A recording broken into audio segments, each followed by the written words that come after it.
ஆறாவது, குர்ஆன் சுன்னாவில் ஏதாவது ஒரு சட்டத்தை விமர்சனம் செய்தால், பரிகாசம் செய்தால், எத்துணை முஸ்லிம்கள் இன்று கண்ணியத்துக்குரியவர்களை ரஹ்மானுடைய சட்டத்தை, அல்லாஹ்வுடைய தூதருடைய வழிமுறையை, சுன்னாவை பரிகாசம் செய்கிறார்கள் தெரியுமா? மாடு பேசுமா? எப்படி? மாடு பேசுமா? ஓனாய் பேசுமா? முஸ்லிம் புகாரிலே ஒரு ஹதீஸ் வருகிறது. அல்லாஹ்வுடைய தூதர் சொல்லுகின்றார்கள், முன்னால் வாழ்ந்த காலத்திலே ஒருவன் ஓனாயை மேய்த்துக் கொண்டிருந்தான், ஆடுகளை மேய்த்துக் கொண்டிருந்தான்.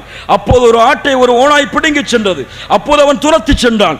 ஓனாய் திரும்பி பார்த்தது, அவனிடத்திலே பேசியது, ஒரு காலம் வரும், அப்போது இந்த கால்நடைகள் எல்லாம் என்னை தவிர யார் பாதுகாப்பார்கள்? ஒரு மாடு இருந்தது, அந்த மாட்டை ஒருவன் வளர்த்தான். அந்த மாட்டின் மீது சுவைகளை வைத்தான். அந்த மாடு திரும்பி கூறியது, இதற்காக நான் படைக்கப்படவில்லை, பொதிகளை, விவசாய நிலங்களை உழுவதற்காகத்தான் படைக்கப்பட்டிருக்கின்றேன். மாடு பேசுமாங்க? ஓனாய் பேசுமாங்க? அல்லாஹ் அக்பர். முஹம்மது ரசூலுல்லாஹ் ஸல்லல்லாஹு அலைஹி வஸல்லம் இதை கூறிவிட்டு என்ன சொன்னார்கள் தெரியுமா? முஹம்மது ரசூலாகிய நான் இதை நம்பிக்கை கொள்கிறேன், என்னோடு சேர்த்து அபூபக்கரும் உமரும் இதை நம்பிக்கை கொள்கிறார்கள். அல்லாஹ் அக்பர், அல்லாஹ் அக்பர். இதை கூறும் பொழுது அபூபக்கரும் உமரும் அந்த சபையிலே இல்லை.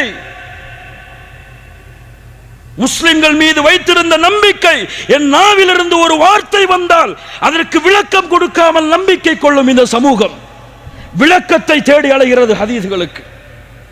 என் அறிவுக்கு பிறந்தவில்லை, விளக்கம் தேவை.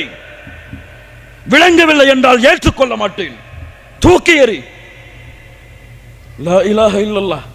குறைஷிகள் கூட அல்லாஹ்வுடைய தூதரை இப்படி விமர்சிக்கவில்லை.